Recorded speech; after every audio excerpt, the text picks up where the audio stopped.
ಪರಶುರಾಮ್. ಈ ದಿನ ನಾನು 10ನೇ ತರಗತಿಯ ಕೋರ್ ವಿಷಯದಲ್ಲಿ ಸಮಾಜ ವಿಜ್ಞಾನದ ಪಠ್ಯಪುಸ್ತಕ ಭಾಗ 1 ಇದೆ.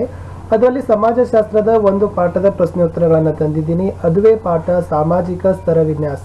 ವಿದ್ಯಾರ್ಥಿಗಳೇ, ನನ್ನ ಯೂಟ್ಯೂಬ್ ಚಾನೆಲ್ ಮೂಲಕ ತರಗತಿ 6, 7, 8, 9, 10ನೇ ತರಗತಿಯ ತೃತೀಯ ಭಾಷೆ ಹಿಂದಿ ಮತ್ತು ಸಮಾಜ ವಿಜ್ಞಾನ ವಿಷಯದ ವಿಡಿಯೋಗಳಿದ್ದಾವೆ. ತಾವುಗಳು ನೋಡಬಹುದು. ತಮಗೆ ವಿಡಿಯೋ ಇಷ್ಟ ಆದರೆ ಒಂದು ಲೈಕ್ ಕೊಡಿ, ನಿಮ್ಮ ಗೆಳೆಯರ ಬಳಗಕ್ಕೆ ಶೇರ್ ಮಾಡಿ. ಹೊಸಬರಾಗಿದ್ದರೆ ಚಾನಲನ್ನು ಸಬ್ಸ್ಕ್ರೈಬ್ ಮಾಡಿ. ಇದರಿಂದ ಮುಂಬರ್ತಕ್ಕಂಥ ವಿಡಿಯೋಗಳ ನೋಟಿಫಿಕೇಶನ್ ತಮಗೆ ಮೊದಲಿಗೆ ಸಿಗುತ್ತೆ. ಸಬ್ಸ್ಕ್ರೈಬ್ಗೆ ಯಾವುದೇ ರೀತಿಯಾಗಿರ್ತಕ್ಕಂಥ ಹಣ ಇರುವುದಿಲ್ಲ. ಅದು ಸಂಪೂರ್ಣ ರೀತಿಯಾಗಿರ್ತಕ್ಕಂಥ ಉಚಿತ. ನಿಮ್ಮ ಒಂದು ಸಬ್ಸ್ಕ್ರೈಬ್, ನಿಮ್ಮ ಒಂದು ಲೈಕ್, ಅದುವೇ ನಮಗೆ ಒಂದು ಮೋಟಿವೇಶನ್ ಅಂತ ಹೇಳ್ತಾ ಇದ್ದೀನಿ. ಇಲ್ಲಿಯವರೆಗೆ ಇರ್ತಕ್ಕಂಥ ಎಲ್ಲ ಪಾಠಗಳ ವಿಡಿಯೋಗಳ ಲಿಂಕ್ಗಳನ್ನು ಈ ವಿಡಿಯೋದ ಡಿಸ್ಕ್ರಿಪ್ಷನ್ ಬಾಕ್ಸ್ನಲ್ಲಿ ಹಾಕಿದ್ದೀನಿ. ಅವುಗಳನ್ನು ತಾವುಗಳು ನೋಡ್ಬೋದು. ಶುರು ಮಾಡೋಣ. ಈ ದಿನ ಸಮಾಜ ವಿಜ್ಞಾನ ಭಾಗ 1ರ ಸಮಾಜಶಾಸ್ತ್ರದಲ್ಲಿರ್ತಕ್ಕಂಥ ಮೊದಲ ಪಾಠ ಸಾಮಾಜಿಕ ಸ್ತರ ವಿನ್ಯಾಸ. ಇಲ್ಲಿ ಮುಖ್ಯವಾಗಿ 4 ಒಂದು ಉಪಘಟಕಗಳು ಬರ್ತವೆ, ಕಲಿವಿನ ಅಂಶಗಳು ಬರ್ತವೆ. 1ನೇದು ಸಾಮಾಜಿಕ ಅಸಮಾನತೆ ಇದೆ, 2 ಸಾಮಾಜಿಕ ಸ್ತರ ವಿನ್ಯಾಸ, 3 ಅಸ್ಪೃಶ್ಯತೆ ಒಂದು ಸಾಮಾಜಿಕ ಪಿಡುಗು, ಆಮೇಲೆ 4ನೇದು ಅಸ್ಪೃಶ್ಯತಾ ನಿವಾರಣಾ ಕ್ರಮಗಳು ಅಂತ ಇದ್ದಾವೆ. ಈ ಉಪಘಟಕಗಳ ಬಗ್ಗೆ ಇರ್ತಕ್ಕಂಥ ಪಾಠ ನೋಡುವ. ಮುಖ್ಯ ಪ್ರಶ್ನೆ 1 ಇದೆ. ಈ ಕೆಳಗಿನ ವಾಕ್ಯಗಳಲ್ಲಿ ಬಿಟ್ಟಿರ್ತಕ್ಕಂಥ ಸ್ಥಳಗಳನ್ನು ಸೂಕ್ತವಾಗಿರ್ತಕ್ಕಂಥ ಉತ್ತರಗಳಿಂದ ತುಂಬಬೇಕಾಗಿದೆ. ನೋಡುವ. ಪ್ರಶ್ನೆ 1 ಬಂತು. ಸಂವಿಧಾನದ ಡ್ಯಾಶ್ ವಿಧಿಯು ಅಲ್ಪಸಂಖ್ಯಾತರು ಶಿಕ್ಷಣ ಸಂಸ್ಥೆಗಳನ್ನು ಸ್ಥಾಪಿಸಲು ಅವಕಾಶ ನೀಡಿದೆ. ನಮ್ಮ ಭಾರತ ಸಂವಿಧಾನದ ಎಷ್ಟನೇ ವಿಧಿ ಏನು ಮಾಡೋದಪ್ಪ ಅಂದ್ರೆ ಅಲ್ಪಸಂಖ್ಯಾತರು ಶೈಕ್ಷಣಿಕ ಸಂಸ್ಥೆಗಳನ್ನು ಸ್ಥಾಪಿಸಲು ಒಂದು ವಿಶೇಷ ಅವಕಾಶ ನೀಡಿದೆ. ಅಂದರೆ ಅದು ಸಂವಿಧಾನದ 30ನೇ ವಿಧಿ ಅಂತ ಹೇಳ್ತೀವಿ. ಪ್ರಶ್ನೆ 2. ಅಸ್ಪೃಶ್ಯತೆ ಆಚರಣೆಯನ್ನು ಸಂವಿಧಾನದ ಡ್ಯಾಶ್ ವಿಧಿಯು ನಿಷೇಧಿಸಿದೆ. ಹಾಗಾದರೆ ಅಸ್ಪೃಶ್ಯತೆ ಆಚರಣೆಯನ್ನು ಕಾನೂನು ಪ್ರಕಾರವಾಗಿ ನಾವು ನಿಷೇಧವನ್ನು ಮಾಡಿದ್ದೀವಿ.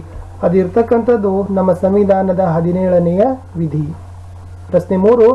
ಅಸ್ಪೃಶ್ಯತೆ ಅಪರಾಧಗಳ ಕಾಯ್ದೆಯು ಡ್ಯಾಶ್ ರಲ್ಲಿ ಜಾರಿಗೆ ಬಂದಿತು.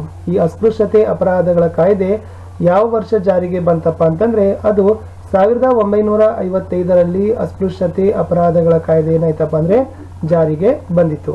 ಸೊ ಇಷ್ಟಿತ್ತು ಮೊದಲ ಮುಖ್ಯ ಪ್ರಶ್ನೆಯಲ್ಲಿರ್ತಕ್ಕಂಥ ಬಿಟ್ಟ ಸ್ಥಳಗಳನ್ನು ತುಂಬುವುದು.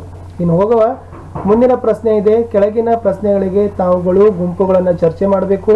ಆ ಗುಂಪುಗಳಲ್ಲಿ ಚರ್ಚೆಯನ್ನು ಮಾಡಿ ಉತ್ತರಗಳನ್ನು ಕೊಂಡುಕೊಳ್ಳಬೇಕು. ಮೊದಲ ಪ್ರಶ್ನೆ ಇದೆ. ಸಾಮಾಜಿಕ ಅಸಮಾನತೆಗೆ ಕಾರಣಗಳು ಯಾವುವು? ಹಾಗಾದರೆ ಈ ಸಾಮಾಜಿಕ ಅಸಮಾನತೆ ಅಂದರೆ ವ್ಯಕ್ತಿಗಳು ಸಮಾಜದಲ್ಲಿ ವಿವಿಧ ಲಕ್ಷಣಗಳ ಆಧಾರದಲ್ಲಿ ವಿಭಿನ್ನವಾಗಿ ಶ್ರೇಣೀಕರಣಗೊಂಡಿದ್ದಾರೆ. ಅದುವೇ ಸಾಮಾಜಿಕ ಅಸಮಾನತೆ. ಹಾಗಾದರೆ ಇದಕ್ಕೆ ಕಾರಣ ಏನು?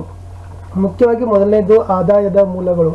ಕೆಲವೊಬ್ಬರು ಉದ್ಯೋಗಸ್ಥರಾಗಿರ್ತಾರೆ, ನಿರುದ್ಯೋಗರಾಗಿರ್ತಾರೆ. ಆ ಆದಾಯದ ವಿವಿಧ ಮೂಲಗಳ ಸಹಿತ ಸಾಮಾಜಿಕ ಅಸಮಾನತೆಯನ್ನು ತಂದೊಡ್ತಾ ಇದೆ. 2ನೇದು ಶಿಕ್ಷಣ ಮತ್ತು ವೃತ್ತಿ ಅವಕಾಶಗಳು. ನೋಡಬೇಕು, ಚೆನ್ನಾಗಿರ್ತಕ್ಕಂಥ ಶಿಕ್ಷಣವನ್ನು ಪಡಿಬೇಕಾದ್ರೆ ಹಣ ಬೇಕಾಗ್ತಾ ಇದೆ. ಆಮೇಲೆ ವೃತ್ತಿಗಳನ್ನು ಕೂಡ ಕೆಲವೊಂದು ವೃತ್ತಿಗೆ ಚೆನ್ನಾಗಿರ್ತಕ್ಕಂಥ ವೇತನ ಇದ್ರೆ, ಕೆಲವೊಂದಿಷ್ಟು ವೃತ್ತಿಗೆ ವೇತನ ಕಡಿಮೆ ಇದೆ. ಇದು ಕೂಡ ಸಾಮಾಜಿಕ ಅಸಮಾನತೆಗೆ ಕಾರಣ ಆಗಿದೆ. 3 ಆರೋಗ್ಯ ಸೌಲಭ್ಯಗಳು. ನೋಡಬಹುದು, ಇವತ್ತು ಎಷ್ಟೊಂದು ಮಲ್ಟಿ ಸ್ಪೆಷಾಲಿಟಿ ಹಾಸ್ಪಿಟಲ್ಗಳನ್ನ ಬರೀ ಶ್ರೀಮಂತರ ಪಾಲಾಗ್ತಾ ಇದ್ದಾವೆ, ಸರ್ಕಾರಿ ಆಸ್ಪತ್ರೆಗಳು ಬಡವರ ಪಾಲಾಗ್ತಾ ಇದ್ದಾವೆ. ಆರೋಗ್ಯ ಸೌಲಭ್ಯಗಳು ಕೂಡ ಏನಾಗಿದೆಪ್ಪ ಅಂದ್ರೆ ಸಾಮಾಜಿಕ ಅಸಮಾನತೆಗೆ ಕಾರಣ ಆಗಿದ್ದಾವೆ. ಕಡೆಗೆ ಇರ್ತಕ್ಕಂಥದ್ದು ರಾಜಕೀಯ ಪ್ರತಿನಿಧಿತ್ವ ಮತ್ತು ಭಾಗವಹಿಸುವಿಕೆ. ನೋಡ್ಬೇಕು, ಇವತ್ತಿನ ಇಲೆಕ್ಷನ್ ಆಗಿರ್ಬೋದು, ರಾಜನೀತಿಕವಾಗಿರ್ತಕ್ಕಂಥ ಸ್ಥಿತಿಗತಿಗಳಲ್ಲಿ ಆಯಾ ಜನರ ಸಾಮಾಜಿಕ ಅಸಮಾನತೆ ಇದು ಕೂಡ ಒಂದು ಕಾರಣನೇ ಆಗಿಬಿಟ್ಟಿದೆ. ಪ್ರಶ್ನೆ 2 ಬಂತು. ಲಿಂಗತ್ವ ಅಸಮಾನತೆ ಹೇಗೆ ಉಂಟಾಗಿದೆ? ಹಾಗಾದ್ರೆ ಲಿಂಗ ಅಸಮಾನತೆ ಹೇಗೆ ಉಂಟಾಗಿದೆ ಅಂದ್ರೆ ಹೇಳಿದ್ದಾರೆ, ವಾಸ್ತವದಲ್ಲಿ ನಮ್ಮ ಮನೋಭಾವನೆಗಳು ಹೆಚ್ಚಾಗಿ ಒಂದು ಮತ್ತೊಂದನ್ನು ಅವಲಂಬಿಸಿವೆ. ಅಂದ್ರೆ ಮುಖ್ಯವಾಗಿ ಮನೋಭಾವನೆಗಳು ಅಂದ್ರೆ ಅಟಿಟ್ಯೂಡ್ಸ್ಗಳು. ನಮ್ಮಲ್ಲಿರ್ತಕ್ಕಂಥ ಮನೋಭಾವನೆಗಳೇ ಏನಾಗಿದ್ದಾವಪ್ಪ ಅಂದ್ರೆ ಲಿಂಗ ಅಸಮಾನತೆಯನ್ನು ಉಂಟು ಮಾಡ್ತಾ ಇದ್ದಾವೆ. ಅಷ್ಟೇ ಅಲ್ಲದೆ ನಮ್ಮ ಸಮಾಜದಲ್ಲಿರ್ತಕ್ಕಂಥ ಸಮುದಾಯ ಆಗಿರ್ಬೋದು, ಆಮೇಲೆ ನೆರೆಹೊರೆಯವರ ಪ್ರಭಾವ, ಅದು ಕೂಡ ಲಿಂಗ ಅಸಮಾನತೆ ಇದೆ. ಆಮೇಲೆ ಶಾಲೆಯಲ್ಲಿ ಭಾಗವಹಿಸುವಿಕೆ, ಆಮೇಲೆ ಆರೋಗ್ಯ ಮತ್ತು ಆಹಾರದಲ್ಲಿರ್ತಕ್ಕಂಥ ಸೌಲಭ್ಯಗಳು, ಈ ಎಲ್ಲ ಅಂಶಗಳು ಏನು ಮಾಡ್ತಾ ಇದ್ದಾವಪ್ಪ ಅಂದ್ರೆ ಲಿಂಗ ಅಸಮಾನತೆಯನ್ನು ತಂದು ಒಡ್ತಾ ಇವೆ. ಪ್ರಶ್ನೆ 3 ಹೋಗೋಣ. ಸಾಮಾಜಿಕ ಸ್ತರ ವಿನ್ಯಾಸದ ಲಕ್ಷಣಗಳನ್ನು ಬರೆಯಿರಿ.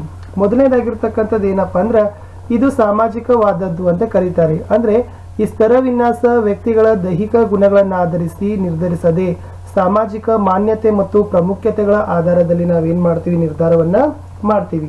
2ನೇದು ಸರ್ವವ್ಯಾಪಕವಾದದ್ದು. ಅಂದ್ರೆ ಈ ಸಾಮಾಜಿಕ ಸ್ತರ ವಿನ್ಯಾಸ ಅಂತಕ್ಕಂಥದ್ದು ವಿಶ್ವವ್ಯಾಪಿ ಅದೇನಾಗದಪ್ಪ ಅಂದ್ರೆ ಹಮ್ಮಿಕೊಂಡಿದೆ. ಎಲ್ಲಿ ಮಾನವನ ಸಮಾಜ ಎಲ್ಲಿದೆಯೋ ಅಲ್ಲೆಲ್ಲ ಕಡೆನೂ ಸಾಮಾಜಿಕ ಸ್ತರ ವಿನ್ಯಾಸ ಇದ್ದೇ ಇದೆ. 3 ಪುರಾತನವಾದದ್ದು. ಏನು ಸಾಮಾಜಿಕ ಸ್ತರ ವಿನ್ಯಾಸ ಇದೆಲ್ಲ ಇದು ಅಲೆಮಾರಿ ಜೀವನ ಪದ್ಧತಿಯಿಂದ ಹಿಡಿದು ಇಲ್ಲಿಯವರೆಗೂ ಕೂಡ ಬೆಳೆದುಕೊಂಡು ಬಂದಿದೆ. 4ನೇದು ವಿವಿಧ ರೂಪಗಳಲ್ಲಿವೆ. ಅಂದ್ರೆ ಈ ಸಾಮಾಜಿಕ ಸ್ತರ ವಿನ್ಯಾಸ ವಿವಿಧ ಸಮಾಜಗಳಲ್ಲಿ ವಿವಿಧ ರೀತಿಯ ಹೆಸರಿನಿಂದ ನಾವೇನ್ ಮಾಡ್ತೀವಪ್ಪ ಅಂತಂದ್ರೆ ಕರಿತೀವಿ. ಸಾಮಾನ್ಯವಾಗಿ ಸಮಾಜದಲ್ಲಿ 4 ವರ್ಗಗಳಿದಾವೆ: ಬ್ರಾಹ್ಮಣ, ಕ್ಷತ್ರಿಯ, ವೈಶ್ಯ ಮತ್ತು ಶೂದ್ರ ಅಂತಕ್ಕಂಥದ್ದು. ಪ್ರಶ್ನೆ 4, ಅಸ್ಪೃಶ್ಯತೆ ಒಂದು ಸಾಮಾಜಿಕ ಪಿಡುಗು ಇದೆ, ಚರ್ಚಿಸಿರಿ. ಹಾಗಾದ್ರೆ ಅಸ್ಪೃಶ್ಯತೆ ಅನ್ನೋದು ಒಂದು ಸಾಮಾಜಿಕ ಪಿಡುಗು. ಅದನ್ನ ಹೇಗೆ ಅಂತೀವಪ್ಪ ಅಂತಂದ್ರೆ ಒಂದೇದು ಹೇಳಿದ್ದಾರೆ, ಇದು ಅತ್ಯಂತ ಕೆಳಮಟ್ಟದ ಸ್ಥಾನ. ನೋಡ್ಬೋದು ಸಮಾಜದಲ್ಲಿರ್ತಕ್ಕಂಥ ನಿಮ್ನ ವರ್ಗದ ಜನರು ಏನ್ ಮಾಡ್ತಾರಪ್ಪ ಅಂದ್ರೆ ಅಸ್ಪೃಶ್ಯತೆಯನ್ನು ಇವತ್ತೇನ್ ಮಾಡ್ತಾ ಇದ್ದಾರೆ, ಅನುಭವಿಸ್ತಾ ಇದ್ದಾರೆ. 2, ಈ ಅಸ್ಪೃಶ್ಯತೆ ಜನಾಂಗದವ್ರು ಏನ್ ಮಾಡ್ತಾ ಇದ್ದಾರಪ್ಪ ಅಂದ್ರೆ ಇವತ್ತು ಶೈಕ್ಷಣಿಕ ಅವಕಾಶಗಳಿಂದ ಹೊರಗಿಡ್ತಾ ಇದ್ದಾರೆ. ಅವ್ರಿಗೆ ಗೊತ್ತೇ ಇಲ್ಲ ಎಲ್ಲೆಲ್ಲಿ ಶಿಕ್ಷಣದ ಸೌಲಭ್ಯಗಳಿದಾವೆ, ಶಿಕ್ಷಣ ಪಡಿಬೇಕಾಗಿರ್ತಕ್ಕಂಥದ್ದು. ಓಕೆ, ಇದು ಕೂಡ ಒಂದು ಸಾಮಾಜಿಕ ಪಿಡುಗಿನಲ್ಲಿ ಬರ್ತಕ್ಕಂಥದ್ದು. ಆಮೇಲೆ ಈ ಅಸ್ಪೃಶ್ಯತೆ ಜನಾಂಗದವರು ಇವತ್ತು ಏನ್ ಮಾಡ್ತಾ ಇದ್ದಾರಪ್ಪ ಅಂದ್ರೆ ಆಸ್ತಿಯ ಒಡೆತನದ ಹಕ್ಕನ್ನು ಏನ್ ಮಾಡ್ತಾ ಇದ್ದಾರೆ, ನಿರಾಕರಣೆಯನ್ನ ಮಾಡ್ತಾ ಇದ್ದಾರೆ. ಆರ್ಥಿಕ ಚಟುವಟಿಕೆಗಳು ಕೂಡ ಹೀನ ಸ್ಥಿತಿಯಲ್ಲೇ ಇದಾವೆ. ಇದು ಕೂಡ ಮಾನವ ಜೀವನ ಮತ್ತು ಮಾನವ ಹಕ್ಕುಗಳ ಒಂದು ಉಲ್ಲಂಘನೆ ಅಂತಾನೆ ಹೇಳ್ತೀವಿ. ಆಮೇಲೆ ರಾಜಕೀಯ ಭಾಗವಹಿಸುವಿಕೆ ನಿರಾಕರಣೆ. ಸಾಂಪ್ರದಾಯಿಕ ಆಡಳಿತದಲ್ಲಿತ್ತು, ಅಸ್ಪೃಶ್ಯತೆಗೆ ಪ್ರವೇಶವಿರಲಿಲ್ಲ. ಆದ್ರೆ ಇವತ್ತು ಏನಾಗದಪ್ಪ ಅಂದ್ರೆ ಅವರಿಗೂ ಕೂಡ ರಾಜಕೀಯವಾದ ಹಕ್ಕುಗಳು ದೊರೆತಿದ್ದಾವೆ. ಇಲ್ಲಿ ಒಂದು ಹೆಚ್ಚಿನ ಪ್ರಶ್ನೆಯನ್ನ ತಂದಿದ್ದೀನಿ. ಸೊ ಅದಿತ್ತು, ಅಸ್ಪೃಶ್ಯತೆ ನಿವಾರಣೆಗೆ ಕ್ರಮಗಳು ಏನು? ಸೊ ನಿಮಗೆ ಗೊತ್ತಿರ್ಬೋದು, ಜ್ಯೋತಿಬಾ ಫುಲೆ ಆಗಿರ್ಬೋದು, ಡಾಕ್ಟರ್ BR ಅಂಬೇಡ್ಕರ್ ಅವರಾಗಿರ್ಬೋದು, ಈ ಅಸ್ಪೃಶ್ಯತೆಯನ್ನ ನಿವಾರಣೆ ಮಾಡಲಿಕ್ಕೆ ಬಹಳಷ್ಟು ಹಗಲಿರುಳು ಪ್ರಯತ್ನವನ್ನ ಮಾಡಿದ್ದಾರೆ. ಅವ್ರ ಪ್ರಯತ್ನ ಸಾಲಿಲ್ಲ, ಇದಕ್ಕೆ ಕಾನೂನು ಕೂಡ ಏನ್ ಮಾಡ್ಬೇಕಪ್ಪ ಅಂದ್ರೆ ಕೈ ಜೋಡಿಸ್ಬೇಕಾಗಿದೆ.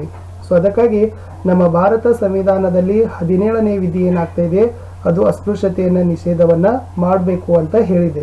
2ನೇದು 1955ರಲ್ಲಿ ಅಸ್ಪೃಶ್ಯತೆ ಇದು ಒಂದು ಅಪರಾಧಕ್ಕೆ ಹೊಣೆ. ಇದು ಒಂದು ಅಪರಾಧ ಅಂತಕ್ಕಂಥದ್ದು ಏನ್ ಮಾಡಿದಾರಪ್ಪ ಅಂದ್ರೆ ಕಾಯ್ದೆಯಲ್ಲಿ ಸೇರ್ಪಡೆಯನ್ನ ಮಾಡಿದ್ರು. 1976ರಲ್ಲಿ ನಾಗರಿಕ ಹಕ್ಕುಗಳ ಸಂರಕ್ಷಣಾ ಕಾಯ್ದೆಯನ್ನ ಜಾರಿ ಮಾಡ್ತಾರೆ. 1989ರ ವಿಶೇಷ ಶಾಸನದಲ್ಲಿ ಅಸ್ಪೃಶ್ಯತೆ ನಿರ್ಮೂಲನೆ ಕುರಿತಾಗಿರ್ತಕ್ಕಂಥ ವಿಶೇಷ ಜವಾಬ್ದಾರಿಗಳನ್ನು ಏನ್ ಮಾಡಿದಾರಪ್ಪ ಅಂದ್ರೆ ರಾಜ್ಯ ಸರ್ಕಾರಗಳಿಗೆ ಕೊಟ್ಟಿದ್ದಾರೆ. ಒಟ್ಟಾರೆಯಾಗಿ ಭಾರತ ಸಂವಿಧಾನದಲ್ಲಿ ಎಲ್ಲಾ ನಾಗರಿಕರಿಗೂ ಸಮಾನ ಅವಕಾಶವನ್ನ ಕಲ್ಪಿಸಬೇಕು ಅಂತಕ್ಕಂಥ ವಿಷಯ ಒತ್ತಿ ಏನ್ ಮಾಡಿದ್ದಾರೆ, ನಮ್ಮ ಸಂವಿಧಾನದಲ್ಲಿ ಹೇಳಿದ್ದಾರೆ. ವಿದ್ಯಾರ್ಥಿಗಳೇ, ಇಷ್ಟಿತ್ತು ಈ ಸಾಮಾಜಿಕ ಸ್ತರ ವಿನ್ಯಾಸ ಪಾಠದಲ್ಲಿರ್ತಕ್ಕಂಥ ಪ್ರಶ್ನೋತ್ತರಗಳ ಕುರಿತಾಗಿರ್ತಕ್ಕಂಥ ವಿಡಿಯೋ. ಓಕೆ, ಸೊ ಇಲ್ಲಿಯವರೆಗೆ ನಾವು ಸಾಮಾಜಿಕ ಅಸಮಾನತೆ ಮೇಲೆ ಪ್ರಶ್ನೆಗಳನ್ನು ಕೇಳಿದ್ದೀವಿ. ಆಮೇಲೆ ಸಾಮಾಜಿಕ ಸ್ತರ ವಿನ್ಯಾಸದ ಮೇಲೆ ಪ್ರಶ್ನೆಗಳನ್ನು ನೋಡಿದ್ದೀವಿ. ಅಸ್ಪೃಶ್ಯತೆ ಒಂದು ಸಾಮಾಜಿಕ ಪಿಡುಗಾಗಿರ್ಬೋದು. ಆಮೇಲೆ ಈ ಅಸ್ಪೃಶ್ಯತೆ ನಿವಾರಣೆಗೆ ನಮ್ಮ ಸಂವಿಧಾನದಲ್ಲಿರ್ತಕ್ಕಂಥ ಕಾನೂನು ಕ್ರಮಗಳ ಬಗ್ಗೆನೂ ಕೂಡ ನಾವೇನ್ ಮಾಡ್ಕೊಂಡಿವಿ, ತಿಳಿದುಕೊಂಡೆವು. ವಿಡಿಯೋ ಇಷ್ಟ ಆಗಿದೆ ಅಂತ ಅನ್ಕೊಂಡಿದ್ದೀನಿ. ಯಾಕೆಂದ್ರೆ ಪಾಠದಲ್ಲಿರ್ತಕ್ಕಂಥ ಎಲ್ಲಾ ವಿಷಯಾಂಶಗಳನ್ನ ನಿಮ್ಮ ಮುಂದೆ ಇಡ್ಲಿಕ್ಕೆ ಪ್ರಯತ್ನವನ್ನ ನಾನು ಮಾಡಿದ್ದೀನಿ. ಬಹಳಷ್ಟು ಸರಳವಾಗಿದ್ದಾವೆ, ಸಂಕ್ಷಿಪ್ತವಾಗಿದ್ದಾವೆ ಉತ್ತರಗಳು. ಸೊ ಈ ಒಂದು ಆಡಿಯೋವನ್ನ ತಾವು 2-3 ಸಾರಿ ಕೇಳಿದ್ರೆ ಸಾಕು, ಖಂಡಿತವಾಗಿ ನೀವು ಪ್ರಶ್ನೆಗಳನ್ನ ಏನ್ ಮಾಡ್ತೀರಪ್ಪ ಅಂದ್ರೆ ಮನನ ಮಾಡ್ಕೊಳ್ತೀರಿ. ನಿಮ್ಮ ಮತ ಮಸ್ತಿಷ್ಕದಲ್ಲಿ ಅವು ಏನಾಗ್ತಾವಪ್ಪ ಅಂದ್ರೆ ಉಳಿತಾವೆ. ಸೊ ಇದರಿಂದ ಪಠ್ಯಪುಸ್ತಕ ಓದೋದನ್ನು ಕಡಿಮೆ ಆಗ್ತದ. ಅಷ್ಟೇ ಅಲ್ಲದೆ 1-2 ಸಾರಿ ಇದೇ ಪಾಯಿಂಟ್ಸ್ಗಳನ್ನ ತಾವು ಪದೇ ಕೇಳ್ತಾ ಇದ್ರೆ ಖಂಡಿತವಾಗಿ ಇವುಗಳು ನಿಮ್ಗೆ ಏನಾಗ್ತಾವಪ್ಪ ಅಂದ್ರೆ ಪರೀಕ್ಷೆಯಲ್ಲಿ ಅಂಕಗಳನ್ನ ತಂದುಕೊಡ್ಲಿಕ್ಕೆ ಸಹಕಾರಿ ಆಗ್ತವೆ. ಇದು ಪ್ರಶ್ನೋತ್ತರಗಳ ವಿಡಿಯೋ ಇತ್ತು. ಆಮೇಲೆ ನೋಟ್ಸ್ನ ವಿಡಿಯೋಗಳನ್ನ ಸಪ್ರೇಟ್ ಆಗಿ ನಾನು ಏನು ಮಾಡ್ತಾ ಇದ್ದೀನಿಪ್ಪ ಅಂದ್ರೆ ಅಪ್ಲೋಡನ್ನು ಮಾಡ್ತಿದ್ದೀನಿ. ಅಲ್ಲಿನೂ ಕೂಡ ಒಂದು ಸಾರಿ ತಾವು ನೋಟ್ಸ್ಗಳನ್ನು ನೋಡಿದರೆ ಸಾಕು, ಇನ್ನೊಂದು ಸಾರಿ ಪುಸ್ತಕ ಆಗಿರ್ಬೋದು, ಬೇರೆ ಯಾವುದೇ ಒಂದು ಮಟೀರಿಯಲ್ಗಳನ್ನು ಓದುವ ಅವಶ್ಯಕತೆ ಇಲ್ಲ. ಪಾಸಿಂಗ್ ಪ್ಯಾಕೇಜ್ಗಳ ವಿಡಿಯೋಗಳಿದ್ದಾವೆ, NTSC NMMSಗೆ ಸಂಬಂಧಪಟ್ಟಂತೆ ವಿಡಿಯೋಗಳಿದ್ದಾವೆ, ಗದ್ಯ ಪದ್ಯ ವ್ಯಾಕರಣಕ್ಕೆ ಸಂಬಂಧಪಟ್ಟಂತೆ ಸುಮಾರು 440ಕ್ಕಿಂತ ಹೆಚ್ಚು ವಿಡಿಯೋಗಳು ನನ್ನ ಯೂಟ್ಯೂಬ್ ಚಾನಲ್ನಲ್ಲಿದ್ದಾವೆ. ಇಲ್ಲಿಯವರೆಗೆ 7.5 ಲಕ್ಷ ವ್ಯೂಸ್ಗಳು ಬಂದಿದ್ದಾವೆ. ಓಕೆ, ನೋಡ್ಬೋದು 8,100 ಚಿಲ್ಲರೆ ಹೆಚ್ಚು ಜನ ಸಬ್ಸ್ಕ್ರೈಬರ್ ಆಗಿದ್ದಾರೆ. ಇದಕ್ಕೆಲ್ಲನೂ ಕೂಡ ನಿಮ್ಮದೇ ಆಗಿರತಕ್ಕಂಥ ಸಹಾಯ ಸಹಕಾರ ಕಾರಣ. ಸೊ ನಮ್ಮ ವಿಡಿಯೋಗಳ ಒಂದು ಗುಣಮಟ್ಟವನ್ನು ಹೆಚ್ಚಳ ಮಾಡಬೇಕಾದ್ರೆ ಇಷ್ಟು ಕ್ವಾಲಿಟಿ ಇದ್ದಾವೆ, ಇನ್ನೂ ಕ್ವಾಲಿಟಿಗಳನ್ನು ಹೆಚ್ಚು ಮಾಡಬೇಕಾದ್ರೆ ತಾವುಗಳು ನಿಮ್ಮ ಅಭಿಪ್ರಾಯಗಳನ್ನು ತಾವು ಕಮೆಂಟ್ ಬಾಕ್ಸ್ನಲ್ಲಿ ಕೊಟ್ಟಿದ್ದೆ ಆದರೆ ಖಂಡಿತ ಅವೆಲ್ಲವೂ ಸಲಹೆಗಳನ್ನು ನಾವು ಸ್ವೀಕಾರವನ್ನು ಮಾಡ್ತೀವಿ. ಇನ್ನಷ್ಟು ಚೆನ್ನಾಗಿ ಉತ್ತಮ ಗುಣಮಟ್ಟದ ವಿಡಿಯೋಗಳನ್ನು ಕೊಡಲಿಕ್ಕೇನು ಕೂಡ ಪ್ರಯತ್ನವನ್ನು ಮಾಡ್ತೀವಿ. ವಿಡಿಯೋ ಇಷ್ಟ ಆಗಿದೆ ಅಂತ ಅಂದ್ಕೊಂಡಿದ್ದೀನಿ. ಇಷ್ಟ ಆದರೆ ಲೈಕ್ ಮಾಡಿ, ಕಮೆಂಟ್ ಸೆಕ್ಷನ್ನಲ್ಲಿ ಒಂದು ಪೋಸ್ಟನ್ನು ಮಾಡಿ. ಸಿಗುವ ಮತ್ತೆ ಹೊಸ